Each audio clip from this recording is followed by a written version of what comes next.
Meus queridos e amados irmãos, que a doce e gloriosa paz do Senhor Jesus seja com todos. Estamos de volta para mais uma aula de Escola Bíblica Complementar. Esta aula que tem um compromisso com a poderosa e inerrante Palavra de Deus. Meus amados irmãos, nós fazemos o comentário semanal da revista de adultos publicada pela Casa Publicadora das Assembleias de Deus, trimestralmente, e todas as nossas lições são comentadas em 10 tópicos. Os irmãos sabem que a nossa lição consta de uma introdução, geralmente 3 tópicos ou 4 tópicos, e a conclusão. E a gente procura extrair desta lição alguns tópicos que estão ali nas entrelinhas, ou, de repente, a criação de um novo tópico. E aí a gente fornece para você 10 tópicos que servem como uma complementaridade ao estudo dos irmãos, e aí também conseguimos ampliar mais a ideia e criarmos aí uma nova perspectiva. Muito bem, se você ainda não é inscrito no nosso canal, eu recomendo que você se inscreva neste canal abençoado, também que você deixe aí o seu like, é muito importante para nós, e também você compartilhe esse vídeo, esta aula com seus amigos, irmãos, conhecidos, né? E também faça aí o seu comentário, né, da cidade que você está nos assistindo. Muito obrigado aos quase 21 mil inscritos no nosso canal. Que Deus abençoe a todos os irmãos em qualquer parte do mundo. Muito bem, queremos agradecer também às rádios que têm dado apoio, né? Algumas rádios aqui da nossa capital têm apoiado esse nosso trabalho. Agradeço aqui a Rádio Farol FM 90.1, que tem trabalhado intensamente, publicando todas as quartas-feiras, a partir das 22 horas, o áudio, né, desta nossa lição. Também queremos agradecer ao portal AD Alagoas, que é o nosso portal oficial aqui das Assembleias de Deus no estado de Alagoas, que também semanalmente publica esse nosso vídeo.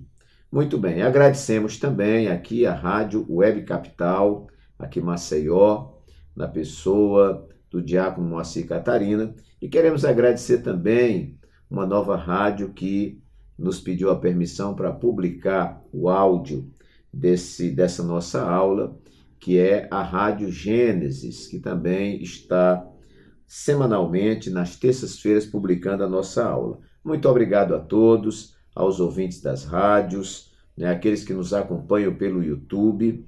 Né, você que ainda não conhece o nosso canal no YouTube, você vai lá no YouTube. Se não souber, chama o seu netinho ou seu filho, ele vai lhe mostrar. Ele vai lá no YouTube, procura EBD Pastor Walter Pereira, e lá você vai ver o nosso vídeo oficial. Lá tem a playlist do nosso canal, que tem todas as nossas publicações. Nós gravamos esses vídeos desde janeiro de 2017. Então já estamos aí há 5 anos na estrada, publicando semanalmente, com muita responsabilidade, os comentários desta revista. Muito bem, queridos irmãos, estamos estudando sobre a Igreja de Cristo e o Império do Mal, como viver neste mundo dominado pelo espírito de Babilônia. Já estudamos a igreja diante do espírito da Babilônia, foi a lição número 1. A lição número 2, a deturpação da doutrina bíblica do pecado.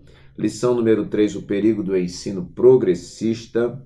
Lição número 4, quando a criatura vale mais que o Criador, ou tenta valer mais que o Criador. Lição número 5, a dessacralização da vida no ventre materno. Vale a pena você ver esta lição. Lição número 6, a desconstrução da masculinidade bíblica, foi o que nós estudamos na semana passada, e agora a desconstrução da feminilidade bíblica. Se eu pegasse todos os tópicos da lição passada e jogasse para essa lição, caberia perfeitamente. Uma lição muito parecida, sendo que semana passada nós abordamos sobre a masculinidade, e agora sobre a feminilidade bíblica. É então a nossa lição número 7 para 13 de agosto de 2023. O texto áureo nos diz assim: enganosa é a graça e vaidade a formosura. mas a mulher que teme ao Senhor, essa será louvada. Provérbios 31, versículo 30. A verdade prática diz: a mulher foi criada para cooperar com o homem. Deus lhe confiou a dádiva da maternidade e função de ser esposa e auxiliadora. Nossa leitura bíblica em classe, irmãos, se encontra no texto clássico, de Provérbios 31, versículos 10 a 31, que passaremos a ler. Nos diz assim: mulher virtuosa, quem a achará? O seu valor muito excede o de rubis. O coração do seu marido está nela confiado, e a ela nenhuma fazenda faltará. Ela lhe faz bem e não mal, todos os dias da sua vida. Busca lã e linho e trabalha de boa vontade com as suas mãos. É como o navio mercante, de longe traz o seu pão. Ainda de noite se levanta e dá mantimento à sua casa e atarefa às suas servas. Examina uma herdade e adquire-a. Planta uma vinha com o fruto de suas mãos. Cinge os lombos de força e fortalece os braços. Prova e vê que é boa sua mercadoria, e a sua lâmpada não se apaga de noite. Estende as mãos ao fuso, e as palmas das suas mãos pegam na roca. Abre a mão ao aflito, e ao necessitado, estende as mãos. Não temerá por causa da neve, porque toda a sua casa anda forrada de roupa dobrada. Faz para si tapeçaria, de linho fino e de púrpura é a sua veste. Conhece-se o seu marido nas portas, quando se assenta com os anciãos da terra. Faz panos de linho fino e vende-os e dá cintas aos mercadores. A força e a glória são as suas vestes, e ri-se do dia futuro. Abre a boca com sabedoria, e a lei da beneficência está na sua língua. Olha pelo governo de sua casa e não come o pão da preguiça. Levantam-se seus filhos e chamam-na bem-aventurada, como também seu marido que a louva, dizendo: muitas filhas agiram virtuosamente, mas tu a todas és superior. Enganosa é a graça e vaidade a formosura, mas a mulher que teme ao Senhor, essa será louvada. E o versículo 31 nos diz: dai-lhe do fruto das suas mãos, e louvem-na nas portas as suas obras.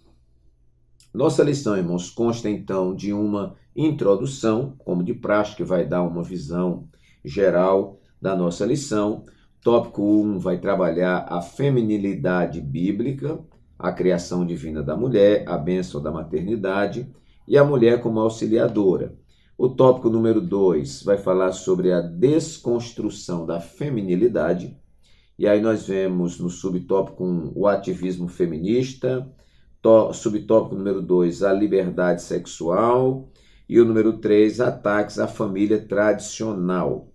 E o terceiro tópico, mulher virtuosa, símbolo bíblico de feminilidade, onde o autor vai trabalhar o modelo de esposa fiel, exemplo de administradora e empreendedora, e termina a lição com uma conclusão.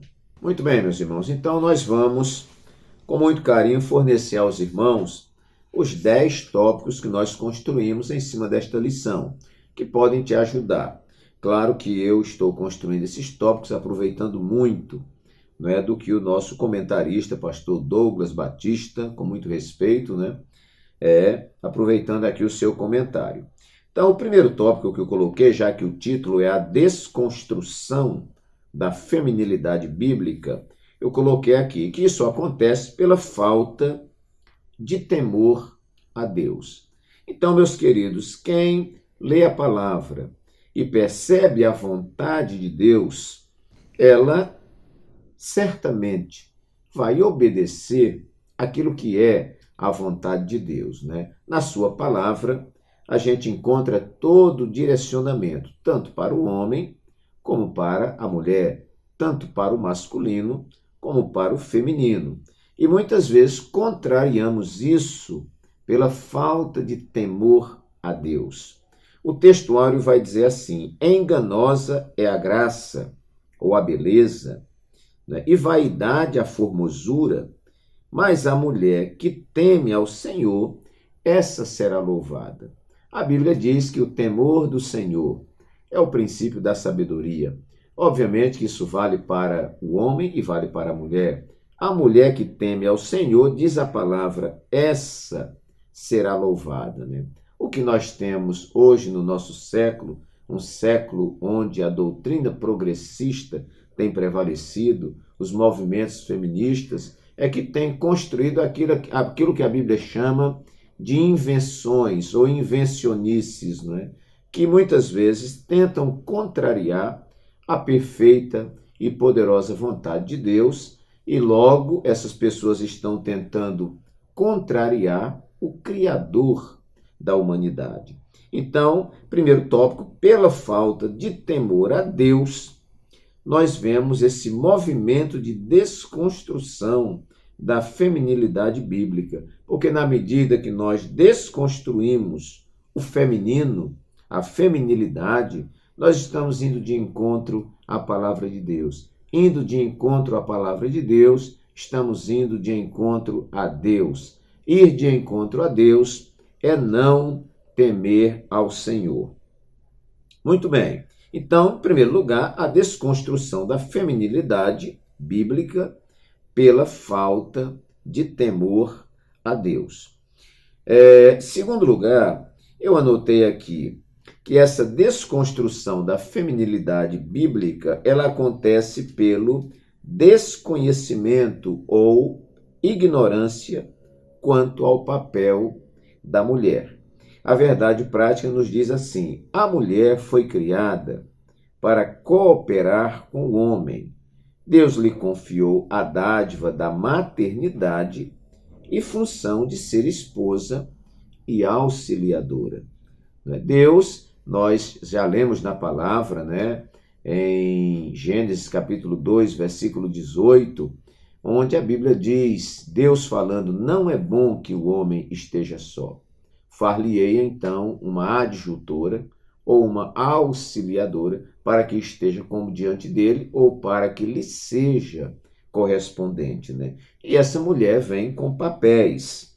Bom, quando eu desconheço o papel da mulher no casamento, e isso eu tenho batido muito nessa tecla quase em toda esta lição, para mim a tônica foi o papel da mulher, o papel do homem, o papel da esposa, o papel do esposo, o papel do chefe de família, o papel da mãe de família e o papel dos filhos. E nós falamos aqui que quando cada um cumpre o seu papel, né, tudo funciona harmoniosamente na Bíblia. Quando Deus designou os papéis para o homem, Deus estava analisando o homem em toda a sua estrutura. Quando Deus designa o papel para a mulher, ele também está considerando toda a sua estrutura. E quando designa o papel dos filhos, Deus também está fazendo isso baseado na estrutura dos filhos. Muito bem. O tópico 1 e subtópico 1, vamos ver aqui uma observação interessante. Tópico 1 e o subtópico 1, que vai falar sobre a criação divina da mulher. Então veja bem, o homem e a mulher foram criados à imagem de Deus.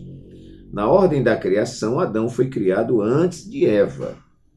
Em seguida, o Criador concluiu, não é bom que o homem esteja só. Assim, Deus criou a mulher a partir da carne e dos ossos do homem. Por isso, Adão a identificou. Adão disse, esta será chamada varoa, porquanto do varão foi tomada. No ato criativo, a imagem divina foi distribuída sem distinção entre eles, fazendo-os iguais diante do Altíssimo.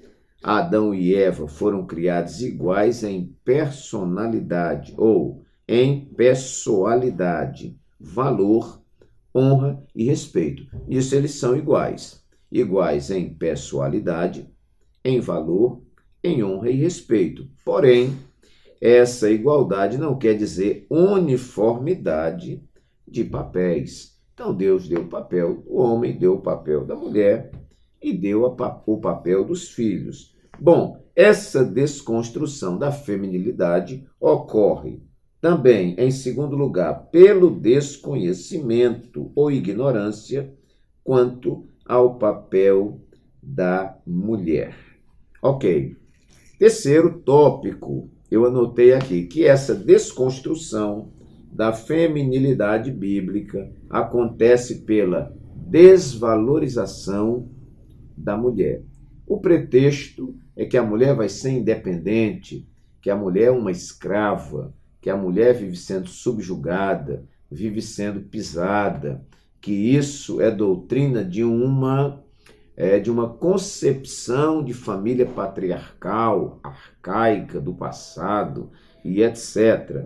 Não é? E, na realidade, o que está aí sob a égide de que a mulher está sendo independente, a mulher agora está sendo valorizada, muito pelo contrário. Muitas vezes o que ela está sendo é desvalorizada. Na nossa leitura aqui de terça-feira, Gênesis 2, 21 a 23, diz que a mulher foi criada por Deus da carne e dos ossos do homem. Ora, todo homem que tenha bom senso, homem de Deus, temente a Deus, nunca vai desvalorizar uma mulher. As mulheres nós vemos aí no mundo, que diz que a mulher tem liberdade, movimento feminista, e siga seu coração. O que eu estou vendo aí é a mulher sendo usada como mercadoria, como objeto de exploração sexual, e tratada com desrespeito. Não é esta a recomendação bíblica. Então, essa feminilidade bíblica é desconstruída pela desvalorização da mulher, mas desvalorizar a mulher é antibíblico. Nós vamos ver aqui na nossa leitura bíblica em classe, Provérbios 31, 10, o que diz lá: mulher virtuosa, quem a achará? O seu valor muito excede o de rubis. Ora, uma mulher de virtudes, uma mulher virtuosa, uma mulher sábia, uma mulher que se valoriza, que isso é importante também.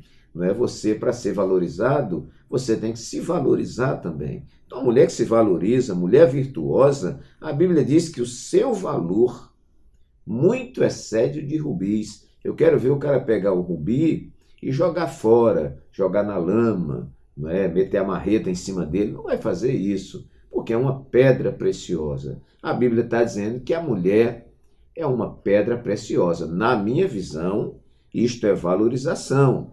Vamos lá para o versículo 28, o que é que está escrito? Diz que essa mulher virtuosa, seus filhos levantam-se e chamam-na bem-aventurada, como também seu marido que a louva, dizendo... O que é que esse marido diz? Muitas filhas agiram virtuosamente, mas tu a todas és superior. Olha que essa mulher é respeitada pelo marido, é respeitada pelos filhos, e não é só respeitada, ela é louvada, é valorizada pela sua família. E o versículo 31 diz aqui: dai-lhe do fruto das suas mãos e louvem-na nas portas as suas obras. A porta da cidade era um lugar de encontro, um lugar importante. É como se dissesse aqui, lá na porta da cidade tem que ter alguém gritando o nome dela e dizendo: essa mulher é uma mulher virtuosa. O nome disso é valorização. Agora, a nossa sociedade, meus queridos, que vive embriagada pelos falsos conceitos que são impregnados nessa sociedade, conceitos criados por homens caídos, homens muitas vezes endemoniados, homens que não temem a Deus, aí proclama uma falsa independência, e muitas vezes o que acontece é uma desvalorização da mulher. A mulher que muitas vezes é jogada como uma mercadoria, e a mulher não foi feita para isso. Muito bem, vamos para o quarto ponto, onde nós sustentamos que essa desconstrução da feminilidade bíblica, ela ocorre pelas ideologias feministas. O que essas ideologias, então, fazem? Vamos para o plano de aula que tem na Revista do Mestre, na introdução, que vai nos dizer assim: a existência da mulher cristã, por natureza, é uma resistência à agenda feminista. As feministas são inimigas do comportamento das mulheres cristãs. Bom, a existência da mulher cristã, por natureza, é uma resistência à agenda feminista, que busca desconstruir o papel delineado por Deus. Militantes feministas não aceitam assistir uma mulher bem-sucedida, profissionalmente independente, que assume voluntariamente a bênção da maternidade, o papel de esposa e, sobretudo, se revela cristã. Graças a Deus, temos visto o Espírito Santo trabalhar poderosamente na vida das mulheres da Igreja de Cristo. A Igreja de Cristo nunca proibiu de que uma mulher se realizasse profissionalmente. Mas nós queremos dizer que as mulheres que muitas vezes entram no mercado de trabalho, são executivas, chega o tempo que essa mulher sente falta de ter um marido, de ter filhos, de cuidar da sua casa, de fazer aquele papel que é um papel muito particular das mulheres, que às vezes os homens tentam fazer, mas não fazem com a maestria que essas mulheres fazem. Não é? E isso é dom de Deus, até isso é dom de Deus. Nós temos que ter, vamos dizer, as nossas atribuições. Eu acho isso muito importante, né? Em qualquer sociedade existe o conflito, porque alguém deixa de fazer o que é a sua vocação, o que é a sua chamada, não é? E vai tentar fazer o que é vocação e o que é chamada de outro. E termina não funcionando, porque ele não faz com eficácia, não faz com eficiência. Muitas vezes os resultados são frustrantes, não é? Ou não são resultados positivos, e a pessoa muitas vezes termina com uma vida frustrada. Dentro desse nosso plano de aula, tem um ponto aqui que é a motivação, que diz assim: não se nasce mulher, se torna mulher. Essa frase traz uma carga ideológica ao afirmar que a identidade feminina é uma construção de uma sociedade machista e patriarcal. Geralmente, essa é a acusação leviana que fazem aos que ponderam que a identidade feminina tem a ver com biologia. Para quem é movido por uma ideologia, a menção de um fato óbvio é uma afronta. Então, o que é que o autor está querendo dizer aqui? Que nessa nova ideologia se diz que ninguém nasce homem, ninguém nasce mulher. A construção social é que vai dizer se você é homem ou se é mulher. Então, nasce aí um garoto, e aí ele com 5, 6 anos de idade, ele vai dizer se ele é homem ou se ele é mulher. E uma menina nasce também, e daqui a pouco ela vai escolher se ela é homem ou se é mulher, de acordo com o que ela sente. Está dando uma confusão danada, tá, meus irmãos? Tem muito marmanjo aí dizendo que está se sentindo mulher e está entrando em banheiro feminino. E já está havendo aí, muitas vezes, represália e muitas vezes violência, né? Então, isso é muito perigoso. Então, alguém diz aqui que não se nasce mulher, a pessoa se torna. Não, o sangue de Jesus tem poder. Você nasce homem, macho, ou você nasce mulher, fêmea. E foi Deus que criou assim. Muito bem. Então, dizem que essa questão de a gente dizer que biologicamente a pessoa é mulher, biologicamente a pessoa é homem, isso é fruto de uma sociedade machista e patriarcal. Bom, mas nós ficamos com a palavra de Deus. Tópico 2 e subtópico 1, vamos ler também aqui alguma coisa interessante, né, que fala do ativismo feminista. Nós temos 2 movimentos aqui muito importantes.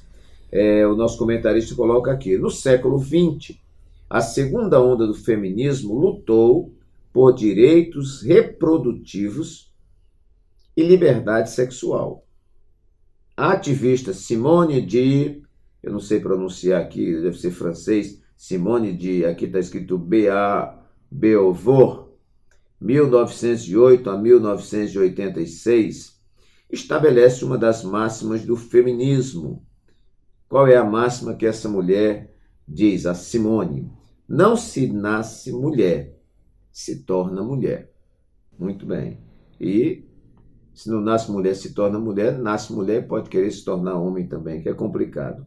Em 2011, a partir de um fenômeno da Universidade de Toronto, no Canadá, se introduz o slogan: meu corpo, minhas regras. Isso como se você fosse dono do seu corpo, fosse dono da sua vida, fosse dono da sua cabeça, fosse dono do seu coração. Nós abraçamos a palavra de Deus e nós dizemos: quem é dono do nosso corpo, dono da nossa vida, dono do nosso coração, dono da nossa mente, dono de tudo quanto temos, é o nosso Deus. Deus é que é o dono de todas as coisas, dono inclusive da vida. Ele dá e toma quando ele quer. Então, essas ideologias feministas, elas também lutam pela desconstrução da feminilidade bíblica, ou seja, o feminino que a Bíblia considera. Bom, vamos para o nosso, então, quinto tópico. No nosso quinto tópico, nós enumeramos aqui que esta desconstrução da feminilidade bíblica, ela empobrece o lar. O lar para nós é sagrado. O lar para nós, ele deve ser um pedacinho do céu. Então, num lar onde você tem um pai, tem uma mãe e tem os filhos. Num lar onde você tem um esposo, uma esposa e você tem os filhos. Num lar onde você tem um chefe de família, uma mãe de família e os filhos. Esse lar, para nós, é um lar completo, um lar abençoado, um lar construído segundo o que Deus prescreveu, segundo o que Deus predeterminou. Nossa leitura bíblica em classe, irmãos, eu não vou ler aqui porque são vários os versículos, que mostram o papel desta mulher. O homem muitas vezes sai, vai trabalhar, vai buscar o sustento da sua casa e essa mulher virtuosa fica cuidando, administrando lá. Não há nada de humilhante, de empobrecedor. Não.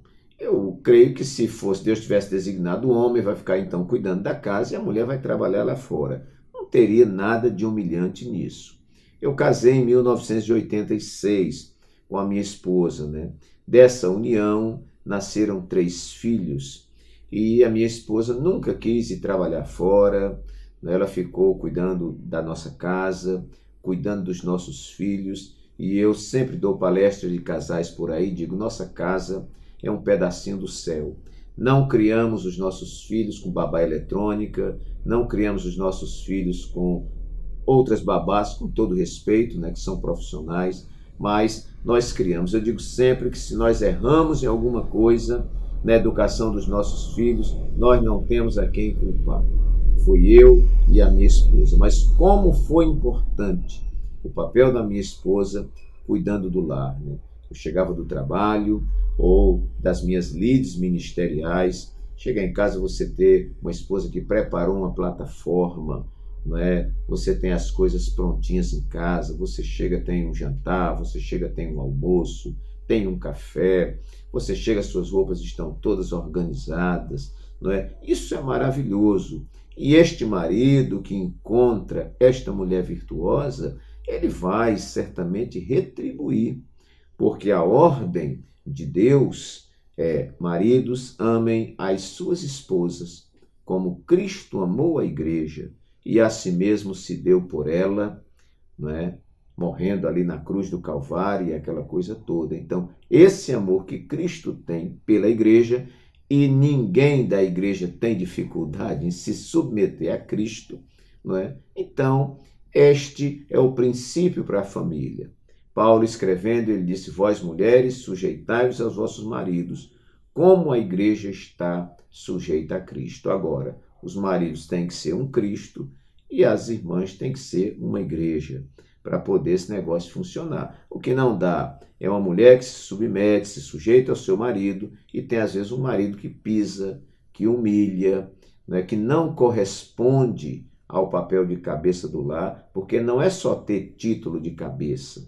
O senhor precisa fazer valer esse título. Você tem que ser cabeça, sendo reconhecido pela sua esposa, reconhecido pelos seus filhos e reconhecido pela família e até pelos vizinhos. Este homem é um excelente pai de família, é um excelente marido, é alguém que tem responsabilidade, é alguém que ama a sua esposa, e a esposa, naturalmente, porque isso é uma semeadura, vai devolver na mesma medida. Muito bem, esta desconstrução da feminilidade bíblica, eu digo, não só empobrece o lar, ele leva o lar à falência.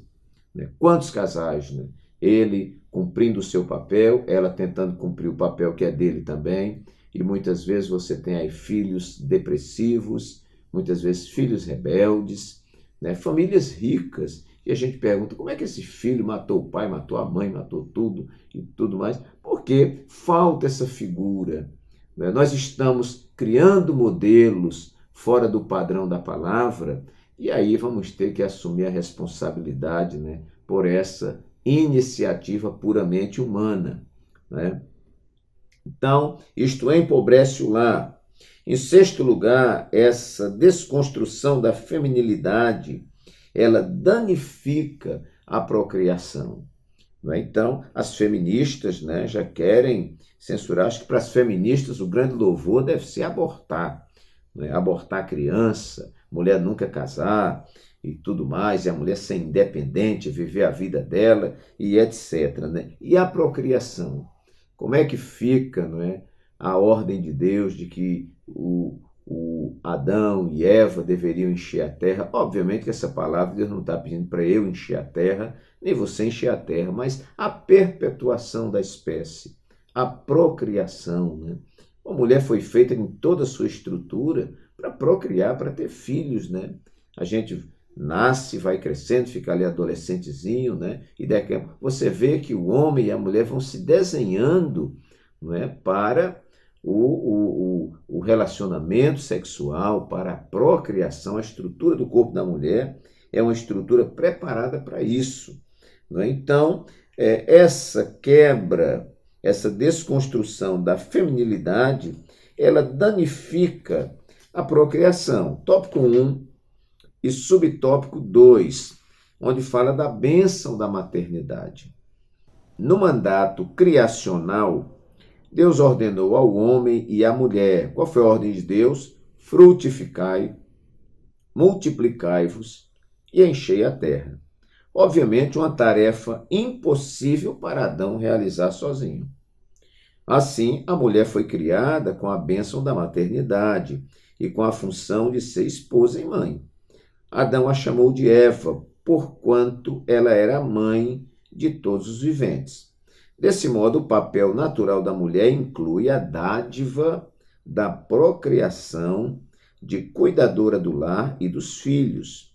Aqui, porém, é importante ressaltar que esse papel da mulher, constituído pela biologia e, consequentemente, reafirmado pela Bíblia, é o ponto sensível em que as feministas consideram um ultraje que limita a função social da mulher e que, por isso, lutam por emancipação dos afazeres do lar e da maternidade. Aqui cabe um comentário, irmãos. Aqui cabe um comentário. As pessoas são obrigadas a casar? Não. A Bíblia diz assim, não é bom que o homem esteja só. Eu tenho aconselhado, olha, não fique só. A Bíblia diz que não é bom o homem estar só. Aí Deus diz, far-lhe-ei uma adjutora. Olha, irmão, se a Bíblia diz que não é bom, é porque deve ser ruim, né? Você viver só. Mas alguém pode optar por isso, né? Eu quero viver só, eu quero ser uma executiva, eu quero ser uma empresária, e eu não quero lidar com afazeres de casa, não quero ter filho, não quero ter nada. A senhora tem a liberdade de não casar, porque quem casa, tanto o homem como a mulher, deve um tributo ao seu cônjuge. Paulo, inclusive, ele diz, é melhor que a mulher não case. Ele se referia a fazer a obra de Deus, né? Porque você vai ter todo o tempo para servir a Deus. Agora, você é casada, você é casado, você não pode passar todo o seu tempo fazendo a obra de Deus e desprezar a sua família. Não, mas eu tenho que fazer a obra de Deus todo dia, toda hora. Então o conselho é não case, fique solteiro, e aí você pode fazer a obra de Deus de manhã, de tarde, de noite, de madrugada. Agora, se você tem um cônjuge, uma esposa ou um esposo, você deve um tributo ao seu cônjuge. E esse cônjuge, ele quando casa, não é mais um rapazinho, não é mais um solteirinho, né? Tem gente que casa e quer viver a vida de solteiro. Você casou, você agora tem responsabilidades. Como pai de família, a irmã tem responsabilidade como mãe de família. Eu também vou trabalhar, vou executar outras atividades fora. Execute e tudo mais, mas venha e cumpra o seu papel de dona de casa, o seu papel de esposa e tudo mais. O que está acontecendo, irmãos? Mulheres estão ficando extremamente sobrecarregadas, porque Jesus disse que não dá para servir a dois senhores. Se serve fora, não consegue servir dentro. Se serve dentro, não consegue servir fora. E aí termina mulheres que a gente não via isso muito no passado, mulheres agora infartando, mulheres ficando deprimidas, mulheres estafando, né, porque não aguenta essa carga. Então, eu aconselho, né, alguém diz que é patriarcal, é arcaico, a Bíblia, disse Billy Graham, a Bíblia não é moderna, não é antiga, a Bíblia ela é eterna, a eterna e infalível palavra de Deus. Os princípios que estão aqui são princípios de Deus para o homem. Quem vai questionar a Deus? Quem vai perguntar por que ele fez assim? Ninguém. Né? Então, meus queridos, isso aqui é muito interessante. Há uma danificação da procriação. Então, a mulher, não é, ela não vai, então, gerar de acordo com essa desconstrução da feminilidade bíblica, né, do progressismo que avança nos dias de hoje, né? Então é mulher abortando, é que a mulher não precisa casar, porque quando a mulher casa vai submeter a um homem, não é para a mulher submeter a ninguém, e aí a confusão está instalada. Sétimo lugar, essa desconstrução da feminilidade bíblica que sobrecarrega o cônjuge. Foi o que nós comentamos lá na desconstrução da masculinidade, né? Quando um deixa de cumprir o seu papel, fatalmente o outro vai ser sobrecarregado. Mulheres têm seus papéis, não vou aqui sair mencionando tudo, porque são vários que a Bíblia menciona. Aqui no capítulo 31 de Provérbios, né, que é um texto clássico sobre a mulher virtuosa, nós vamos ver vários papéis, mas ali não estão todos. A Bíblia, né, no seu contexto geral, tem muitos papéis. Então, essas mulheres têm seus papéis. A partir do momento que você tem uma esposa, uma mulher, que ela não cumpre o seu papel, porque isso é arcaico, é patriarcal, é atrasado, é humilhante, então você, como homem, como chefe de família, como pai de família, como esposo, vai ter que cumprir dobrado.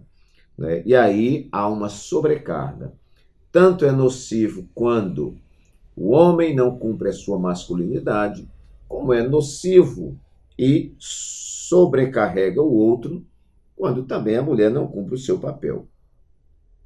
Oitavo lugar, vamos caminhar para o vídeo não ficar muito longo. Eu coloco aqui que essa desconstrução da feminilidade bíblica, ela compromete os referenciais. Volto a dizer, os filhos precisam ver um pai, os filhos precisam ver uma mãe, os filhos precisam ver um macho, os filhos precisam ver uma fêmea, os filhos precisam ver uma mãe de família e precisam ver um pai de família. Eles têm suas demandas, suas necessidades físicas, emocionais, psicológicas, e que só são supridas por um pai e por uma mãe, por um esposo, por uma esposa, por um macho e por uma fêmea. Então, o que nós temos muito hoje é o comprometimento de referenciais. Crianças que não têm o referencial de um pai, crianças que não têm o referencial de uma mãe, e isso vai prejudicá-los e vai adoecê-los psicologicamente, emocionalmente e até fisicamente. Ok. Nono lugar, esse é um tópico que nós estamos acrescentando. Nono lugar, eu posso dizer, dentro desse contexto da ignorância da palavra, da falta de temor a Deus, que essa desconstrução da feminilidade afronta a soberania de Deus. É como se eu dissesse que Deus fez as coisas erradas, que Deus não sabe o que está fazendo, não é? Ou é que eu não creio na palavra de Deus. Mas eu quero segurar aqui o tema da soberania de Deus. O que é soberania? É Deus fazer o que Ele quer, no tempo que Ele quer, do jeito que Ele quer, com a pessoa que Ele quer, pelo tempo que Ele quer. Deus faz e não precisa dar satisfação nenhuma. O nome disso é soberania. É como o oleiro, né, que manuseia o barro, e o barro não pode dizer para o oleiro: eu não quero ser um filtro, eu não quero ser uma botija, eu não quero ser um vaso, eu quero determinar. O barro nunca diz nada, nem dirá. O barro está nas mãos do oleiro para ser moldado conforme o oleiro quer. E, meus queridos, né, eu nasci homem por um ato soberano de Deus. Ninguém me perguntou lá no céu se eu queria nascer homem, se eu queria nascer mulher. Não, eu nasci homem, foi um ato soberano de Deus. Outras nasceram mulheres, e foi um ato soberano de Deus. Você não escolheu, né? Então, Deus tem os seus planos, Deus tem os seus projetos, Deus, ele gerencia a nossa vida, a nossa existência. Nascemos com um propósito. Então, todas as vezes que eu tento quebrar tanto a masculinidade como a feminilidade, eu estou afrontando a soberania de Deus. E Deus diz assim: operando eu, quem impedirá? Ninguém pode impedir o operar, o querer de Deus. Ele é que efetua em nós tanto o querer como o efetuar. 10º e último lugar, eu coloco aqui que essa quebra da feminilidade, ela frustra a mulher em sua vocação. Existem pessoas que não sabem sua vocação. Isso, às vezes, é natural. As pessoas não sabem a sua vocação. E aí elas enredam por um caminho, ou enveredam por um caminho. E lá na frente, descobrindo que aquela não é a sua vocação, ela se frustra, se entristece, não é? Desanima. Não é? Então, a mulher, quando ela é destituída da sua feminilidade, ela termina frustrando o que é a sua vocação.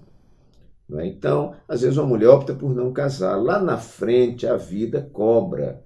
Não é? Ela vai sentir falta de alguma coisa, ou às vezes dá um distúrbio, alguma coisa. A mulher diz: eu não quero ter filhos, né? E o corpo pedindo para ela ter filhos. Muitas vezes isso vai gerar alguma coisa, um desequilíbrio hormonal, alguma coisa assim. Vai comprometer alguma coisa, né? Então, meus queridos, a gente é chamado na vocação. E sempre que nós desprezamos, menosprezamos, nos abstemos daquilo que é a nossa vocação, nós vamos ser cobrados, porque essa vocação foi dada por Deus. Aí a gente toma um outro caminho, toma um outro rumo, seja na masculinidade, seja na feminilidade, e isso no final vai gerar frustração, porque as coisas não funcionam como a gente imaginava, né? O diabo é mestre em enganar. Ele é, inclusive, o pai da mentira. E Jesus diz que ele não vem senão para matar, roubar e destruir. Essas invencionices do nosso século XXI, que eu poderia citar muitos aqui, é só você olhar o que já foi estudado até aqui, nós vamos ver. Se Deus não colocar a mão, se Deus soltar a rédea, essa pretensa liberdade, esse pretenso liberalismo, né, vai nos levar à morte e à extinção. Porque Deus tirando a mão, o homem ele se autodestrói, sem dúvida alguma. Eu quero crer naquela palavra que o profeta Jeremias disse: as misericórdias do Senhor são a causa de não sermos consumidos, porque elas não têm fim e elas se renovam a cada manhã.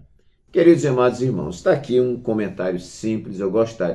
Quero até mencionar que eu gostaria de fazer um comentário melhor, mas o meu tempo é muito curto. Eu estou aqui dando o que tenho, fazendo o que posso e o que sei, como dizia nosso saudoso pastor Zeneco. Está aí então, ou estão aí esses 10 tópicos que eu espero que tenha lhe ajudado no seu estudo. Que Deus assim nos abençoe, que o Espírito Santo fale mais forte e mais alto ao seu coração, e até a nossa próxima aula, se assim Deus o permitir.